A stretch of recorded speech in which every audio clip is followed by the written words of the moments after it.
From the Bob Mills Weather Center, the Oklahoma weather expert, Travis Meyer. All right, it has been, as I said before, inconvenient weather across the area. Miserable to a certain degree because it's been so cold and wet. Folks out west taking the rain, but again, it's wheat harvest time. Wheat harvest is the only time you don't want rain out in western Oklahoma. And it's the only time they're getting rain right now. So we have flash flood watches in effect. Now it's encompassing as well Tulsa back to Highway 75 up through Washington County, all of our southeast Kansas counties. And if you're to the west in Creek County, we're under flash flood watch. So there's a chance of very heavy rainfall. We've already seen that. We've had flood warnings out west of Tulsa, around Lincoln County, and also into Payne County, 3 to 4 inches in some of those areas. Bands of rain continue to move up across the area. Thunder and occasionally some big booms going on. And these bands of rain are very heavy, and the thing is, it's not one and done, it's about 20 and done. So we have to go through this for quite a while.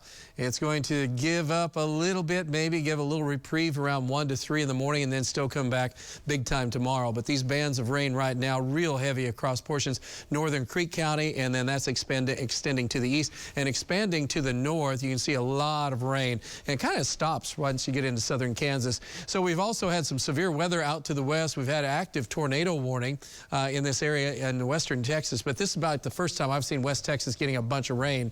This is like wild. But it was for a while kind of worried because this was a tornado warning, and it was getting awful close to Lubbock, Texas. It's turned into a severe thunderstorm warning right now, but it was a big tornado. It looks like it was at least a half-mile wide or so, and that tornado, and you can see that's a wheat field in the foreground here, so that's all the gray, or I should say all the brown from wheat getting ready to be harvested, and of course that's the only time you get some rain, as I said. But that was a big old tornado today. No reports of any deaths, so that's good news, or injuries at this point. It was in open fields most of the time, but it was something else. Hey, we were inside today because it was raining. We were at Monte Casino. Stacia Knight, myself, did a weather presentation for the 1st through 4th grade classes. That's just part of the classes that were there. And Miss O'Neill's 1st grade class, Addison sitting in the middle in the front, she invited us because she has an aunt named Stacia someplace there in the back row.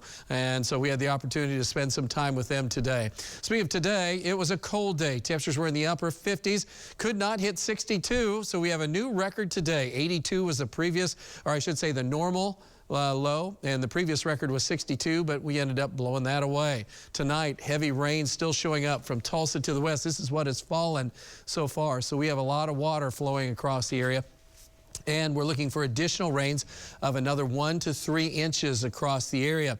Now, if you're in southeast Oklahoma, you haven't had much rain, so it isn't going to be bothering you as much. But there's going to be pockets where there's going to be potential still northwest of Tulsa for another 1 to 3 inches. That does not bode well for the area lakes, which are finally coming down, like Lake Tenkiller, which was up to 34, is now down to 15 feet above normal. That's still very high, but it has come down almost 20 feet. And then you look at Keystone and Caw, really all of our lakes, they have dropped down significantly. Fort Gibson, big drop. Eufaula's had a big drop as well. We don't want to see them rise, but there is a chance for the next 24 hours or so we're going to get a lot of water flowing again and probably see some rises.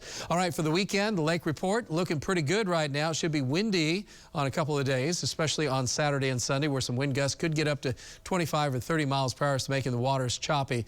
But overall, well, right now we're just talking rain and a lot of it. We're sitting at 57 degrees, saturated air. In fact, we'll probably be near 60 in the morning, and we are at 60 right now in Broken Arrow, so it's going to warm up just a little bit, but we have all this rain and shower stuff going on, and this is going to be the case tonight through the morning hours, and this will continue through tomorrow afternoon. Heavy rains, and there could be a few isolated strong or severe storms embedded in it, but mainly if you're in southeastern parts of our viewing area south of I-40, we'll keep an eye on that for tomorrow afternoon for some hail and some wind, and then that system starts to pull on out, so by Thursday the rain is finally out of the picture. Memorial Day weekend, looking for temperatures they'll be in the 80s, should be superb. That's our plan. We'll see if that happens, but we're not so sure. It should be then warmer as we get to Memorial Day weekend. Good news there. 57, rain around and showers and rumbles of thunder. Still the morning, chance of rain, showers and rumbles of thunder. Heavy rain and thunderstorms moving in during the course of the afternoon, and our chances of rain are going to stick with us. We could make upper 60s, then we'll only be in the mid 60s on Wednesday, and then we get that bounce just in time for your Memorial Day weekend.